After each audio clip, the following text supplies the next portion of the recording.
hambanya dan seizin Tuhan, saya ada di sidang Ampun baru Sekupang ini. Ya, saya pernah ke sini dalam mengikuti kegiatan, saya lupa kegiatan apa. Tapi ibadah itu rasa-rasanya baru kali ini saya. Ya, masih bersyukur daripada ya mungkin ada yang belum sama sekali. Dan dalam kesempatan ini juga saya berharap ada tadi bisik-bisik sama dengan Bapak Pendeta kita supaya ada kesempatan ke sidang lubang Kedusasa.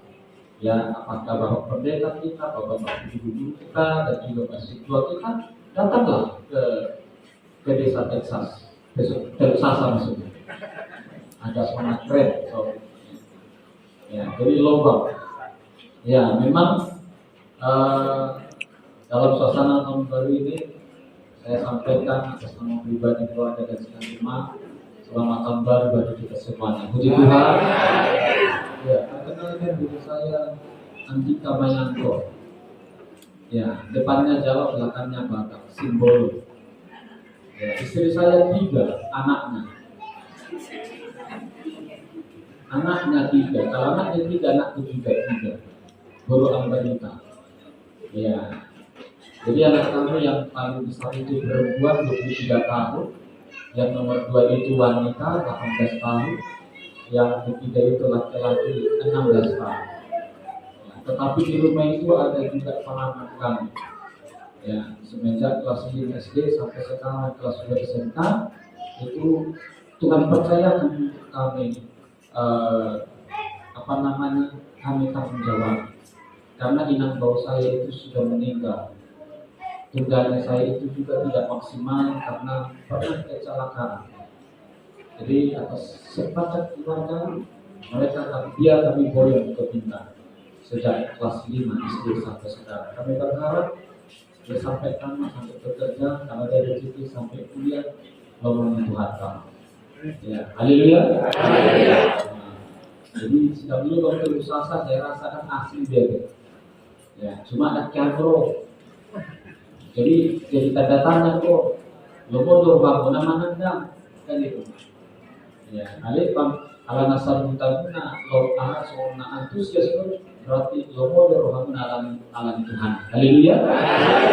Ya, aksa berita do orangna belum kume kabur berita terlibat kume. Aku nak ingin ya orang tua ni guru tak sebentar. Ibu dicintrai atau memakai. Ibu cinta pertama di Indonesia. Saya tidak ada aja ya. Kenyataan itu. Abang Gado. Baik, Bapak Ibu yang dikasih Tuhan, saya ada di Batam ini. Jujur saja, saya rindu sekali beribadah di tempat. Memang ada beberapa tujuan itu, namanya guru tidak waktu, sifat tak mau sok. Di Sumedang bermain komputer guru. Jadi barangkali bertuan izinkan nama saya di Bado, kalau nama itu saya ya kalau namanya Pak ya lana yang masih dari tempat tanah apa itu ya masih dari SUD Tesu Pasaran. Ada yang nggak tahu ya, yang tidak tahu 7 aspek dulu. Oh baik, nanti kalau itu disampur-sampur, ya tidak apa-apa lah kan begitu. Dan kita kan orang beda, cuma saya sadar itu punya nama orang Jawa. Ya. Andika, anak didik kerajaan Allah. Ya kan cocok logi. Mayat ke manusia yang tobat. Jadi sebenarnya mayat dari tobat. Puji Tuhan. Baik, Bapak Ibu Saudara, kita buka kitab suci kita dari kitab Habakuk pasal yang kedua. Ayat yang terakhir hanya 1 ayat. Ya, saya upayakan ya sebagaimana baiknya. Ya, tentu ada tadi informasi karena masih ada acara setelah ini. Ya, tentu kita akan terus sikap. Satu kita kerjakan, yang lain juga tidak kita abaikan. Haleluya. Oke. Sebetulnya berada pasona macam ini. Kalau keluar harus mudah soal macam ini. Baik, saya bacakan. Yang sudah menemukannya katakan puji Tuhan. Habakkuk pasal yang kedua ayat 20 demikian. Tetapi Tuhan ada di dalam baitnya yang kudus. Berdiam dirilah di hadapannya, ya segenap bumi. Walau dihatamakan Sodoma, kata alai di bagasan joro habadiona do amdo Jehovah. Dikon rohoma madarup pedibana satu kamu. Suami masalah. Puji Tuhan. Haleluya. Bapak Ibu Saudara yang dikasih Tuhan, kalau kita pelajari pasal yang kedua ini, kitab Habakkuk ini adalah kitab yang membuat kita termotivasi, teredukasi bagaimana kita menjadi satu pribadi orang beriman. Bukan hanya lafal saja, bukan hanya disebutkan saja, bukan hanya labelnya saja, tetapi ada kualitas kita sebagai orang yang beriman. Ada pesan penting yang bisa kita pelajari, catatan-catatan penting yang kita pelajari dari pasal 2 ini. Yang pertama, sekaligus untuk kita renungkan, bahwa orang percaya itu harus siap dievaluasi oleh firman Tuhan. Saya dan saudara datang ke Baptian bukan hanya untuk memenuhi persyaratan ini hari yang pertama atau hari Minggu. Ini bukan hari ke-7. Saya mengatakan dari mimbar ini. Hari Minggu itu bukan hari yang ke-7, tetapi hari yang pertama. Hari ke-7 itu adalah hari Sabat atau hari Sabtu. Dan pola kita berdebat di sini. Ya. Kenapa kita beribadah pada hari Minggu? Karena Yesus bangkit pada hari Minggu atau hari pertama. Puji Tuhan. Kalau pemain bola kesayangan kita saja MU, ya, mereka main sudah bergelegar tepuk tangan senang sukacita kita. Masa Yesus kita Tuhan juru selamat kita tidak? Karena itulah Bapak Ibu yang dikasih Tuhan. Kita datang ke rumah Tuhan, ada 3 substansi ibadah. Puji-pujian, doa, dan firman. Persembahan itu adalah bagian kita untuk bersyukur. Bagaimana kita untuk mengikat apa yang terikat di bumi, terikat di surga. Kalau kita ikat yang baik di bumi, yakin itu tidak lepas dari surga. Haleluya. Oleh sebab itu Bapak Ibu dikasih Tuhan, lumpuhkan saya dengan. Nanti kita doakan. Ya saudara kita bisa bersyukur tadi. Ya. Pola baik. Hah? Oh, oke. Kita yakini lewat kemurahan Tuhan dia dipulihkan oleh Tuhan. Haleluya. Bapak Ibu, kita ibadah supaya kita juga bisa dievaluasi sebagai orang percaya. Saya sebagai hamba Tuhan, sebagai pendeta, selain untuk ditugaskan untuk pelayanan, saya juga datang untuk dievaluasi lewat khotbah yang saya dengar. Karena di sidang logam pun khotbah itu khotbah tunggal. Kalau situ khotbah, pendeta juga harus dengar renungan. Tidak ada ceritanya. Kalau guru khotbah situ ada pendeta harus dengar, harus siap dievaluasi. Itu di logam. Nah oleh sebab itu Bapak Ibu yang dikasih Tuhan, dalam hidup kita ini apa yang mau kita lakukan? Sejak kita lahir, kita hidup, kita bergerak, kita ada sebagaimana ada, kita mendengar, kita merasakan kasih dan kebaikan Tuhan. Sebetulnya supaya kita semakin tahu apakah yang sebenarnya yang akan Tuhan kerjakan, dan apakah kita itu juga sadar sebagai mitranya Tuhan untuk mengerjakan sesuatu yang berkualitas. Ada seorang raja yang bernama Belshazzar pada zamannya Daniel. Ketika dia dipercaya sebagai raja, tetapi ternyata dia tidak maksimal sebagai raja. Barangkali di atas kerajaannya dia orang yang Yahudi, orang yang bagus, tetapi di mata Tuhan, coba kita lihat dalam Daniel pasal yang ke-5 ayat yang ke-27. Ya. Oke, saya mulaikan dari ayat 25 sampai dengan ayat yang ke-28. Maka inilah Daniel 5 ayat 25 sampai dengan 28. Maka inilah tulisan yang tertulis itu, mene kasih. Dan inilah makna perkataan itu. Masa pemerintahan Tuanku dihitung oleh Allah dan telah diakhiri. Bapak Ibu, setiap kita ada, setiap manusia terlahir di bumi ini, sesungguhnya Tuhan kasih waktu hitungan sejak lahir sampai pensiun.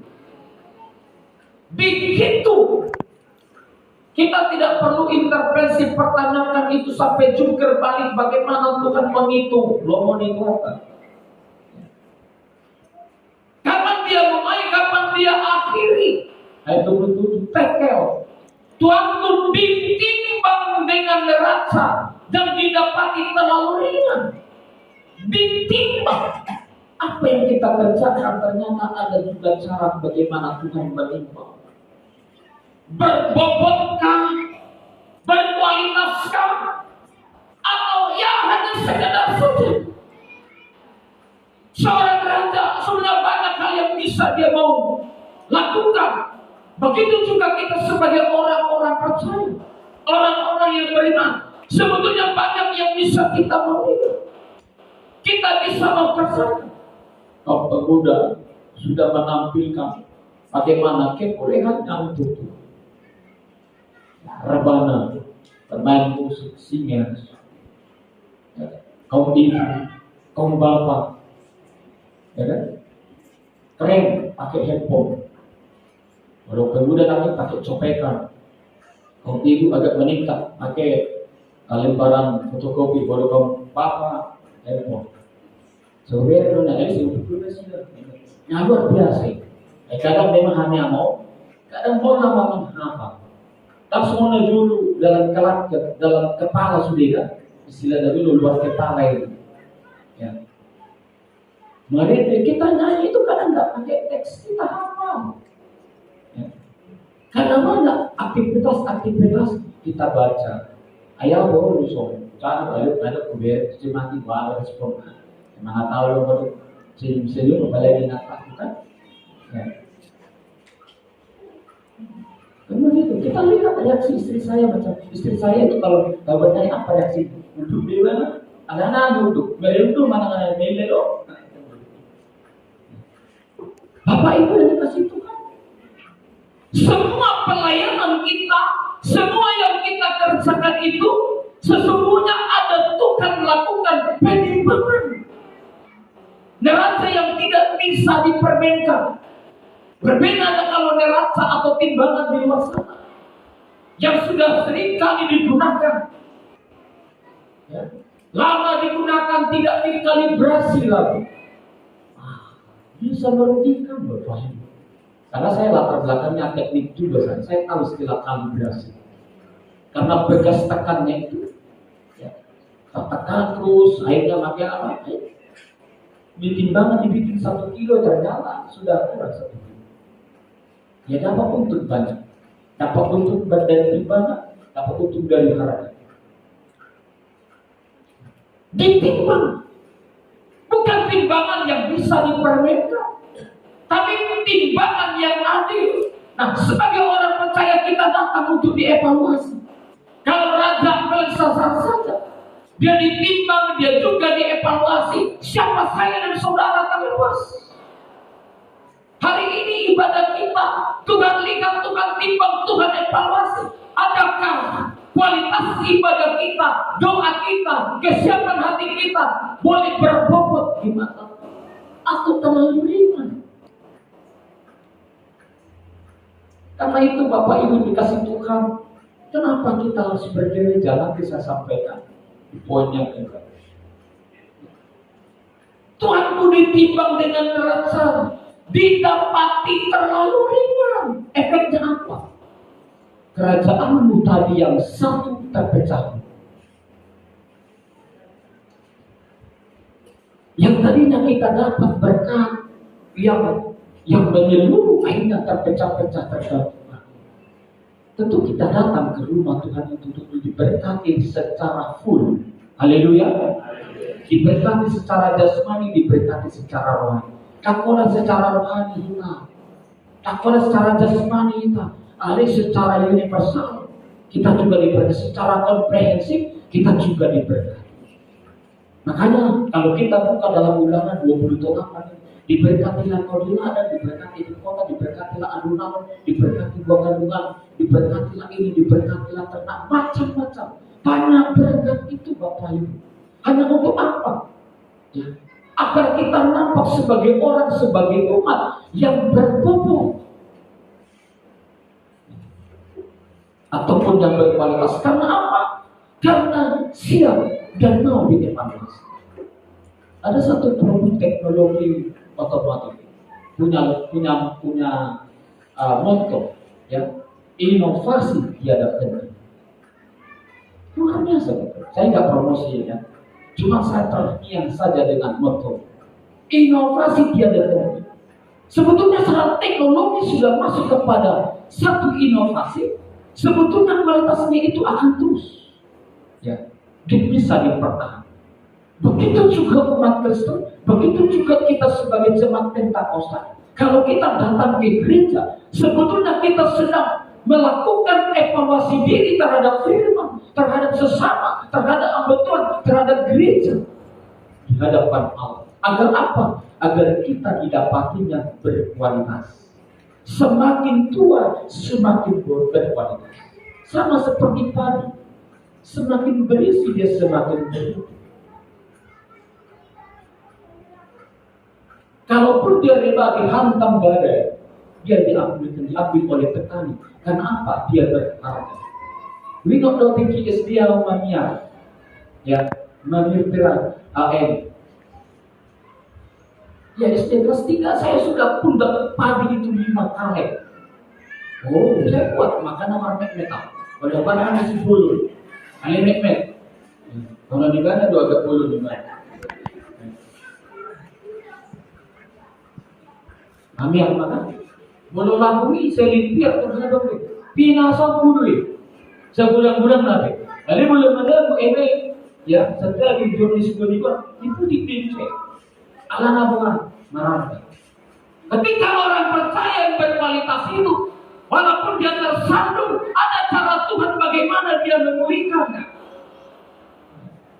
Termasuk nanti topik kita selesai. Kiranya Tuhan pulihkan. Haleluya. Kualitas doa kita, kualitas imannya, kualitas kerinduannya yang tadinya mau datang ke tempat ini. Isi tetegannya dia. Ya kan? Oleh cerita Pak Ujan tidak ada Pak Pendeta Sempurna. Yang mana satu? Ya paling terkenalnya nanti paling di FB. Ya. Bapak Ibu yang dikasih Tuhan, mari kita harus menyadari. Kita mau dievaluasi datang ke gereja supaya kita semakin hari kita didapatinya semakin berkualitas.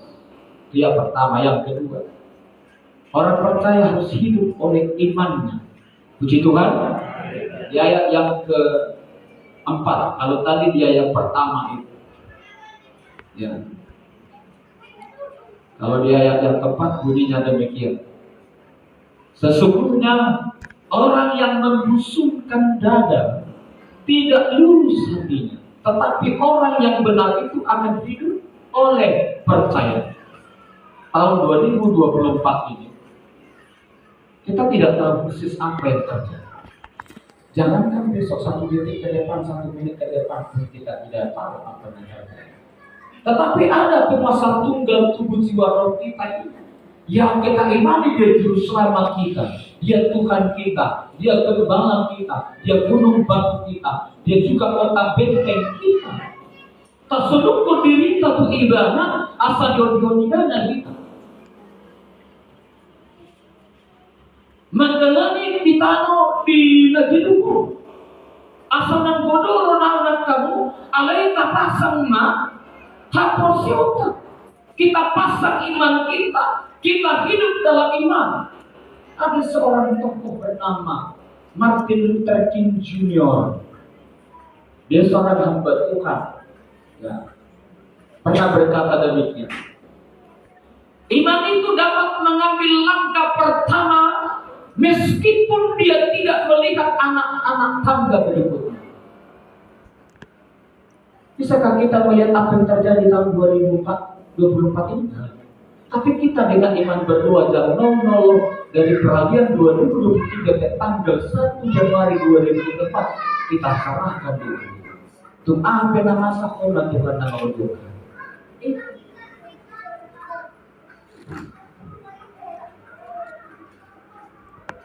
Iman itu adalah langkahmu mengambil langkah pertama. Sekalipun kita tidak melihat anak-anak tangga. Kenapa? Apa kaitannya dengan anak-anak tangga? Berarti orang percaya itu harus mau melangkah.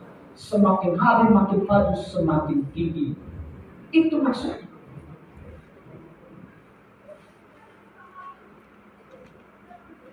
Ini memberikan arti bahwa dengan iman kita berani bertindak meskipun kita tidak bisa melihat apa yang terjadi. Yang di depan kita. Ada kebutuhan yang terjadi masuk. Ada sedikit ada kesempatan kupasahan dulu kebutuhan. Kapasitas sebagai bagian kusampaikan kebenaran firman. Saya berdoa jangan sampai apa yang saya sampaikan, yang kusampaikan ini karena keinginan, tapi itu karena kebenaran. Memang melangkah, ya. Dalam ketidakpastian itu Bapak Ibu, itu tidak mudah. Itu tidak mudah. Nah, kalau tadi ada ibu kita, keluarga, pasar ibu sering tadi, kami nggak tahu apakah memang ada banjir di situ. Ketika saya pantau di Pasir Pangaraya, di Soret itu lagi kalau lewat mobil nggak bisa, harus pakai lori truk. Sekali lintas sekali lewat 1 juta satu mobil minibus. Wah, kita bersyukur Bapak Ibu di negeri ini hujan datang ya paling hanya ya banjir sedikit lah, nggak sampai kita mengungsi loh. Pasar ini badannya pasar minggu berita sebut di sini seradio. Oh bagus UPM, ahli gambarnya. Bapak Ibu yang dikasih Tuhan. Karena memang tidak mudah melangkah dalam ketidakpastian, maka dibutuhkan iman dan berserah penuh kepada Tuhan yang Maha Kuasa. Kita, walaupun mungkin banyak fasilitas, faktor pendukung kita boleh melangkah, tapi ingat, tanpa Tuhan kita akan mengalami kesulitan. Tanpa Tuhan tidak akan kita dapati sesuatu yang lebih baik. Oleh sebab itu Bapak Ibu dikasih Tuhan, ada satu orang tokoh dalam Alkitab bernama Jonathan. Ketika mereka diperhadapkan dengan satu keadaan yang sulit,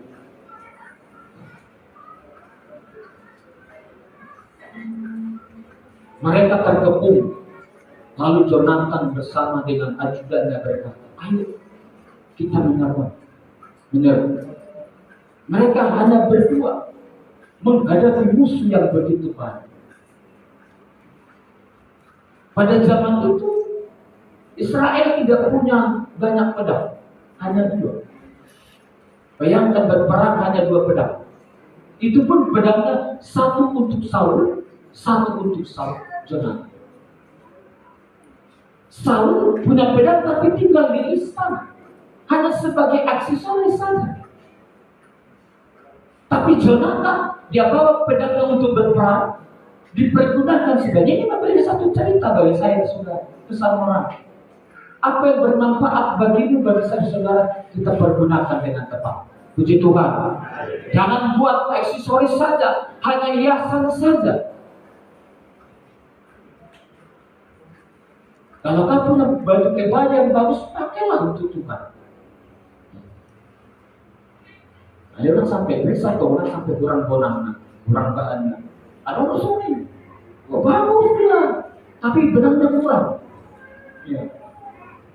Bergerak dulu, hari kedua narasi. Kalau ada kau punya sanggul yang bagus, pakai saja. Walaupun mungkin dipertanyakan orang. Ketika besar sanggulmu, gini. Kalau kita beli dulu sidang juga setia ada pokna. Ya, yang namanya juga sentimen.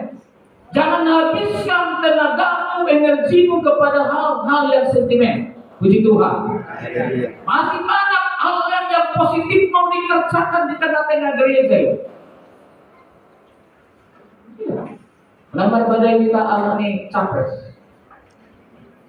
Mungkin Facebook. Berbeda ya.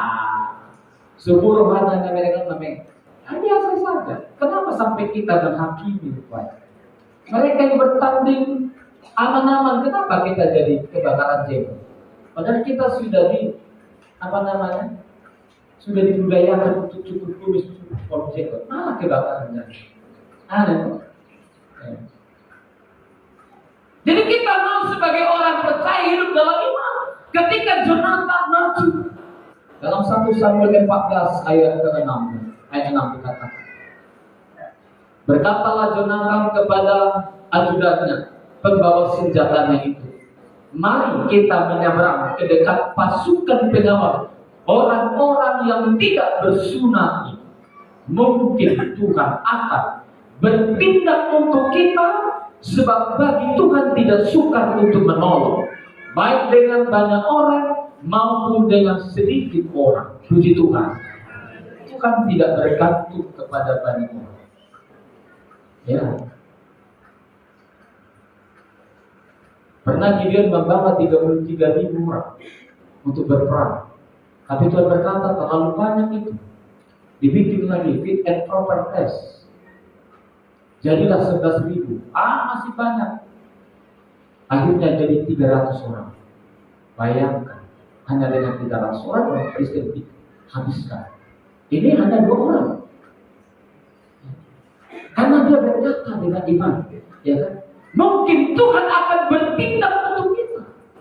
Orang percaya, saya dan saudara di tahun 2024 ini, walaupun seharusnya tidak begitu banyak perubahan antara 2023 dengan 2024, tetapi kita tidak tahu apa yang terjadi.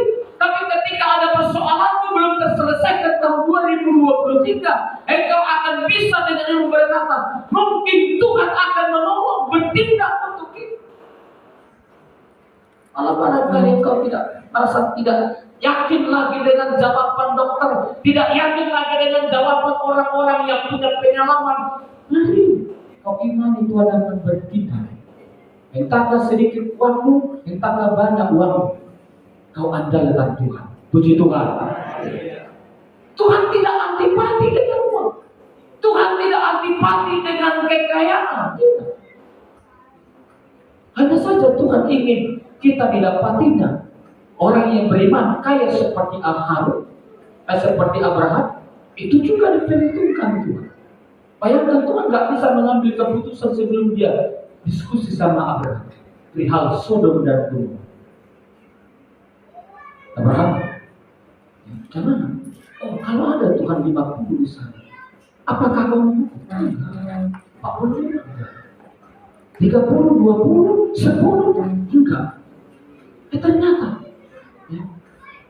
seper-10 yang dia minta dari awal pun tidak ada. Anak-anak omak, si Lot, Rifena, 2 anak buah.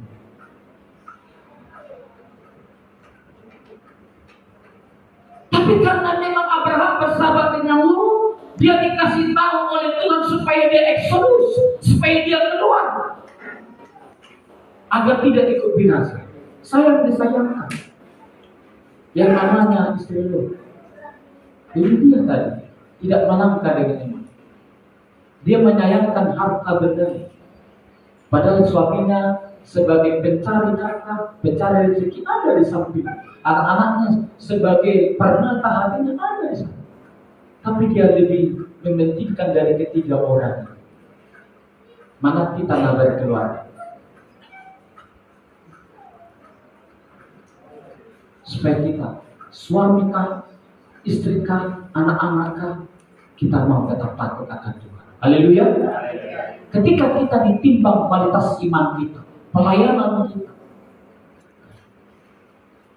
didapatinya, kita tetap fokus kepada Bapak Ibu yang dikasih Tuhan Yesus. Paulus pernah berkata, menyampaikan retorisnya dalam 2 Korintus pasal yang kelima, ayat yang ke-7 dikatakan, sebab hidup kami ini adalah hidup karena percaya. Hidup karena percaya, bukan karena melihat. Bukan artinya Paulus buta, enggak.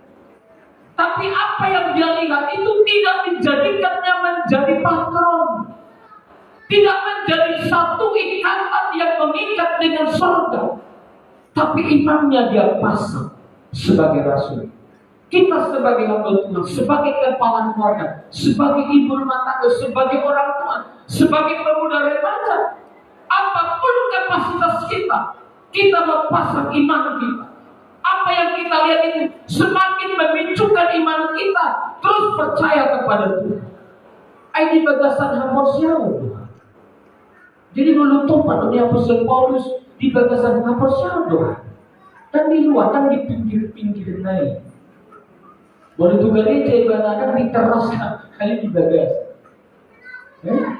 Di bagas sampai sepatah ulang sampai sirkulasi di suara. Ya kekuatan desibelnya itu enggak kena. Apalagi di luar. Saya sedih kalau ikut sinode saya. Bapak Ketua kita sudah sampai parah menyampaikan materi. Di luar sudah masih asik juga bikin seminar. Kasihan saya. Habis uang memberangkatkan mereka uang jemaah. Syukur-syukur dia kasih setoran. Laporan keuangan. Kalau enggak macam mana pulang. Itu perlu harus perubahan. Saya sudah pernah sampaikan kepada pengurus pusat. Udahlah, satu meja saja bikin pelaporan. Cuma database seluruh gereja Pentakosta Indonesia ada. Contoh soal, kalau secara kolektif dia serahkan kepres ada berapa sidang, ya kan? 1 M. Udah nanti mereka yang bagi. Berapa persen untuk pembangunan, berapa persen untuk pembangunan. Itu saja saya sudah kasih masukan. Kita kan hanya kasih masukan. Emangnya siapa kita? Bapak Ibu yang dikasih Tuhan. Ya. Ini bagasan Haporsiano Hamidada, dope di bagasan dan Marmida. Artinya dia tidak fokus hanya yang kita lihat saja. Oleh sebab itu Bapak Ibu dikasih Tuhan, kita bersyukur sebagai orang yang percaya. Kita diizinkan untuk melihat agar kita dievaluasi, agar kita berdiri. Ada satu cerita Bapak Ibu. Ada seorang hamba Tuhan yang diutus dari kota ke pedalaman Kalimantan. Suatu ketika hamba Tuhan ini kekurangan logistik. Akhirnya waktu siang seperti ini bergumam, oh Tuhan, anakku sebentar lagi mau pulang dari sekolah. Padahal kami tidak punya lauk, hanya punya nasi sedikit. Waktu dia bergumam, tiba-tiba anaknya pulang. Salam papi, anak itu kan di pedalaman itu panggil papi. Hebat. Ya, beda dengan yang pernah saya dengar. Ketika mereka pacaran, ini saya, baby. Ya. Belum kawin, boleh. Hijab kecil. Saya memang 5 tahun menikah pertama itu, saya jujur tidak panggil nama saya. Saya panggil nama istri saya. Luarnya si Tioda. Yang di bawah najak cek. Ya. Si Tioda rohani. Tioda. Lalu ketika sudah 5 tahun anak kami sudah besar, Yosebe. Lalu dia komplain. Dia bilang, Pak, masa sih sudah anak bisa sampai 5 tahun masih panggil nama? Jadi bahan itu orang lucu. Pokoknya jangan itulah. Terserah bapak mau panggil apa lagi untuk urusan, tapi itu terpanggil bapak tuh. Tidak memang kero. Akhirnya muncul ibadah mami. Marpina naguhina ini boleh dibilang biar bikin bodoh namanya. Dan masalahnya penting soal. Saat soal panggil mami.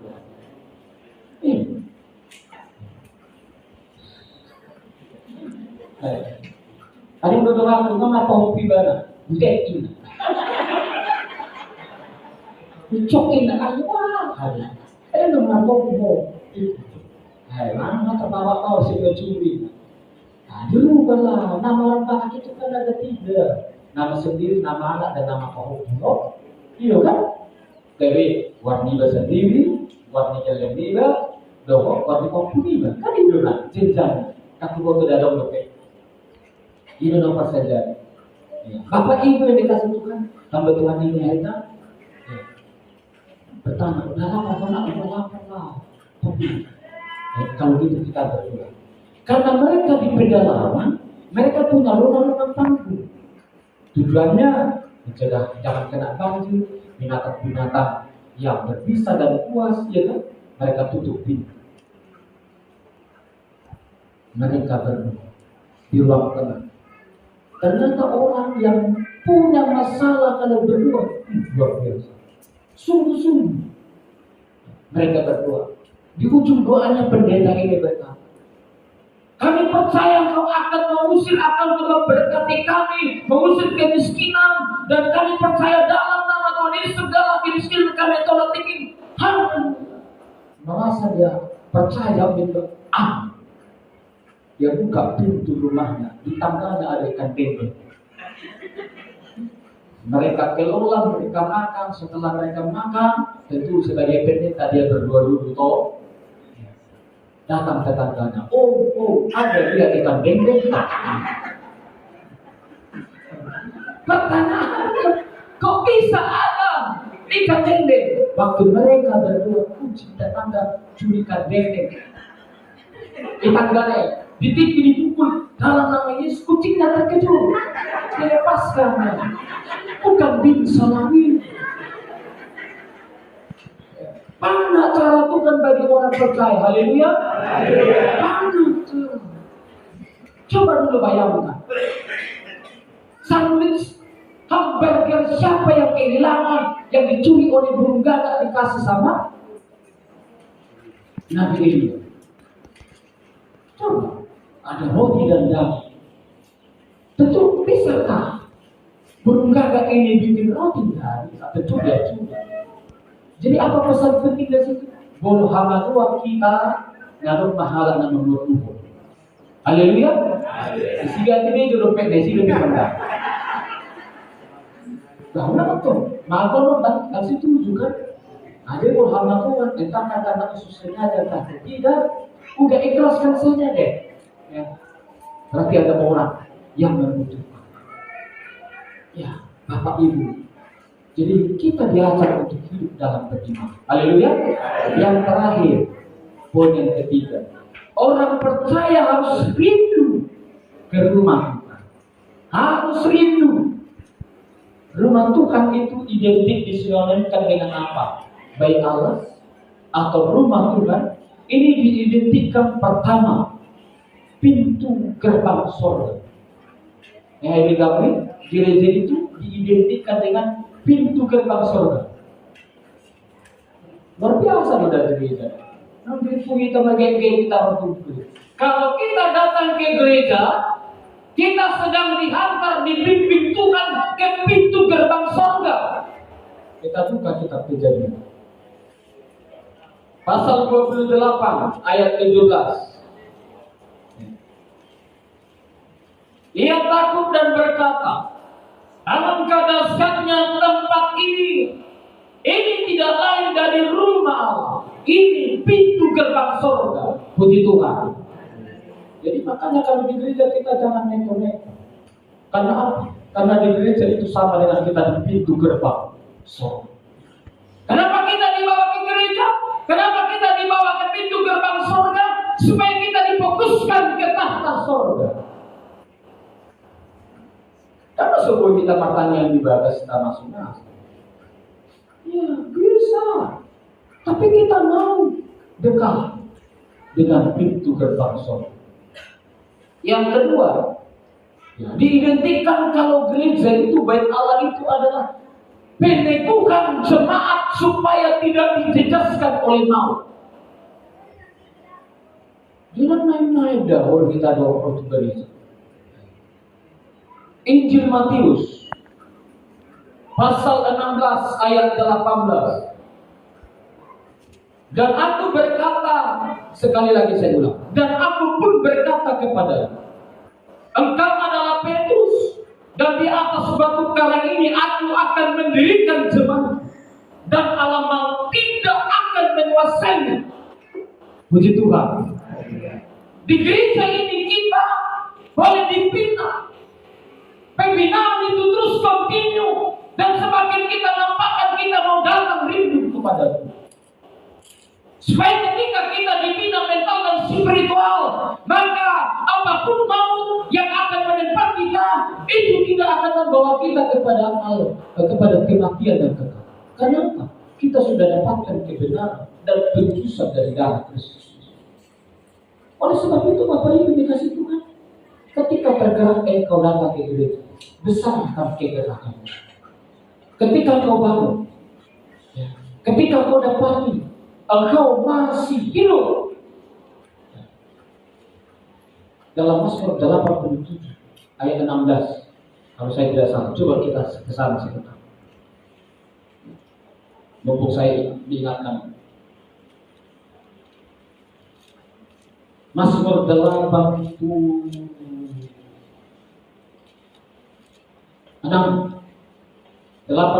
ayat yang ke-17. Lakukanlah kepadaku suatu tanda kebaikan, supaya orang-orang yang membenci aku melihat dengan malu bahwa engkau yang Tuhan telah menolong dan menghiburkan. Siapa sih yang tidak membutuhkan pertolongan? Siapa sih yang tidak membutuhkan penghiburan? Kita datang ke rumah Tuhan, kita menghampiri Tuhan, kita datang untuk dihiburkan, untuk ditolong. Ada amin? Sekuat hebat apapun kita sebagai kepala keluarga, suami, kita perlu pertolongan Tuhan. Siapa penolong kita? Yang sepadan, istri. Secara teologisnya mereka lebih kuat. Kenapa? Perempuan itu terbuat dari tulang, sedangkan laki-laki terbuat dari tangan. Adukanlah, antukkanlah antara tangan dengan tulang. Siapa duluan hancur? Iya. Ada sepatah seorang gajah kalau kita pakai atau kan pakai.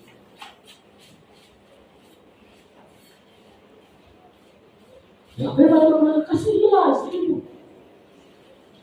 Kepada perempuan firman Tuhan berkata, hormatilah suami. Karena seperti itulah semestinya. Karena itu di gereja ini boleh dipakai itu dengan cerita soal. Soi, kedua ini, gimana sih? Baru goyang dompet. Ayo, kesana marah lama di situ. Tapi di gereja kita dibatasi, kita diarahkan karena kita sudah memasuki pintu gerbang sorga. Haleluya. Kita sedang mengikuti pembinaan supaya kita tidak dijejaskan oleh ilmu. Di atas batu karang ini kudirikan jemaatku supaya maut tidak menguasainya.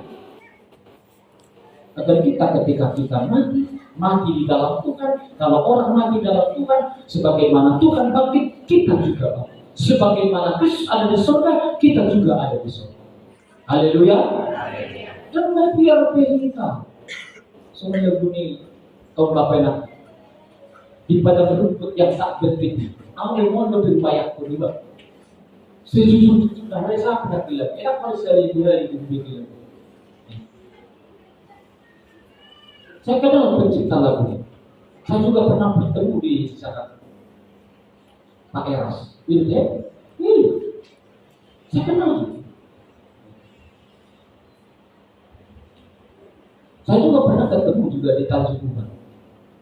Tanpa itu kalau kita Tanjung Uban saya kenal lagi bilang. Saya kenal orang. Walaupun mungkin teologisnya ada sedikit apa, ya. Yesus pernah berkata, memang, ya, nah waspadai acaranya, lihat apa yang baik daripada. Jujur, pujian-pujiannya itu banyak yang membangun menghibur. Udah, hidupi saja, jalan saja, resapi saja, renungkan saja, nikmati saja. Itu karena Tuhan. Di padang gurun pedang tak berdiri. Itu kan kiasan pujangga. Ya, karena surga itu malah bertahtakan berbagai macam permata-permata. Ada laksmi, ada yaspis, ada macam-macam. Wah, luar biasa. Kecubung. Oleh sebab itu Bapak Ibu dikasih Tuhan, supaya kita sebagai jemaat mengalami peneguhan agar tidak dikuasai oleh Allah. Ketika kita mati, kita juga dibangkitkan. Yang ketiga, kenapa kita harus rindu ke rumah Tuhan? Ya, karena gereja itu adalah tempat tabut Allah. Ya, tempat tabut Allah. Kalau di perjanjian lama Bapak Ibu, kalau Bapak Ibu baca dalam kitab Keluaran, dimulai dari pasal 25 sampai dengan pasal 40 sekian. Ya. Musa menerima blueprint dari Tuhan, ya, tentang yang namanya kemah suci. Dibuat ukurannya itu 10 hasta kali 20 hasta, tingginya 5 hasta, buat dari 4 persegi. Ada ruang halaman, ada ruang suci, ada ruang masuk. Nah, tabut itu ditempatkan di ruang maha suci. Itu di sana ada grafirat tempat Allah bertahta. Dibuktikan ada angin, ada awan turun di situ. Jadi kalau imam besar dia masuk ke sana sekali satu kali, kan dia hari.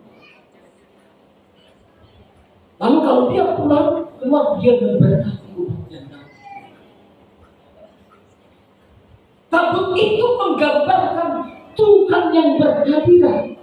Jadi camkan baik-baik. Ketika kita datang ke gereja, mau gereja apapun yang kau kunjungi, jangan hanya gereja kampung baru sekupang ini saja kita ke gereja. Khususnya gereja Pentakosta, roh tulungan, tolong. Tuhan berhadirat di situ. Ketika Tuhan berhadirat, kita rasakan hadiratnya. Luar biasa. Kalau zamannya Salomo, pentapisan rumah Tuhan yang dia bangun, ketika Tuhan turun berhadirat, imam tidak bisa melaksanakan, sampai tidak mampu melaksanakan pelayanan. Kenapa? Hadirat Tuhan kuat di situ. Jangankan marbada, melayani bedang sanggup beda. Dalam hadirat Tuhan sangat luar biasa. Bapak ini, kalau Tuhan tinggal dalam gereja, orang-orang di luar akan dibawa masuk. Kalau Tuhan berhadirat dalam gereja, maka orang-orang di luar itu akan dibawa masuk. Puji Tuhan. Tapi kalau Tuhan tidak berhadirat dalam gereja, yang di dalam itu akan keluar. Makanya kita mau terus undang Tuhan. Jadikan rumah Tuhan itu dilingkupi hadirat. Kalaupun kita tidak mampu melayani karena hadiratnya, luar biasa. Itu karena Tuhan. Tidak sedikit gereja sekarang banyak Tuhan yang persoalan juga ketolong sampai ke pengadilan. Ya. PTN, pengadilan tinggi tata usaha, tata negara, PT UN, apa itu baru? Kita mau rindu datang ke rumah. Tugas kita bukan cuma kita sambut Tuhan saja. Oleh sebab itu, mari kita sebagai orang percaya yang dibawa Tuhan masuk ke tahun 2024, supaya apa? Supaya kita mau dievaluasi. Haleluya. Apa yang kurang di tahun 2023, di tahun 2024 kita semakin dipulihkan, semakin diberkati, semakin dimotivasi, diedukasi. Kita hidup dalam iman. Ya, apapun kita lihat, apapun kita rasakan, kita serahkan seluruh kepada Tuhan. Dan yang ketiga, supaya kita rindu ke rumah Tuhan. Barangkali di tahun 2023 banyak faktor membuat kita mocok-mocok. Sifat harus, sifat ada. Kalian berkarya juga. Doakan tempat kerja supaya diberikan dispensasi. Kalau tidak bisa setiap minggu 2 kali 1 bulan kau datang agar meningkat. Saya yakin hadirat Tuhan akan terus memberkati kita, sehingga anak-anak kita ini pun akan memberikan pengaruh yang benar pada zaman mereka. Puji Tuhan. Ini yang boleh kami sampaikan. Terpujilah Tuhan siang hari ini kekal sampai selama-lamanya. Haleluya.